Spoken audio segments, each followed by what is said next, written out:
আমি কিয়ামতের দিন ন্যায় পরায়ণতার মানদণ্ড স্থাপন করব, যেটাকে আমরা মিজানের পাল্লা বলি।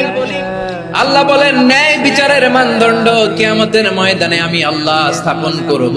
সেদিন কারো প্রতি বিন্দু পরিমাণ, এক চুল পরিমাণ অবিচার করা হবে না, কোনো বিচার করা হবে না। সেদিন সুশাসন হবে, সুবিচার হবে, ন্যায় পরায়ণতার সাথে বিচার হবে। আওয়াজ করে পড়েন আল্লাহু আকবার। তাহলে প্রিয় ভাইরা, যে তিনটি বিষয়ে আল্লাহ তাআলা আমাদেরকে আদেশ দিয়েছেন, তার প্রথমটা হচ্ছে আদালত, ইনসাফ, সুবিচার, ন্যায় বিচার। এটা আমরা চাই কি চাই না? বিশ্বনবী ন্যায় বিচার, ন্যায় পরায়ণতা, সুশাসন প্রতিষ্ঠিত করেন কি করেন নাই? আপনারা বিশ্বনবীর সিরাত যারা পড়েছেন, আপনি দেখবেন বিশ্বনবীর সিরাতের পরতে পরতে, বাকে বাকে, সিরাতের বাকে বাকে এই আদালতের নমুনা মেলে। সুবহানাল্লাহ বলেন। ছোট্ট একটা নমুনা রাসূল সাল্লাল্লাহু আলাইহি ওয়াসাল্লামের সিরা আল আতরা থেকে ছোট্ট একটা নমুনা আপনাদের খেদমতে এখানে উপস্থাপন করি। বিশ্বনবী সাল্লাল্লাহু আলাইহি ওয়াসাল্লাম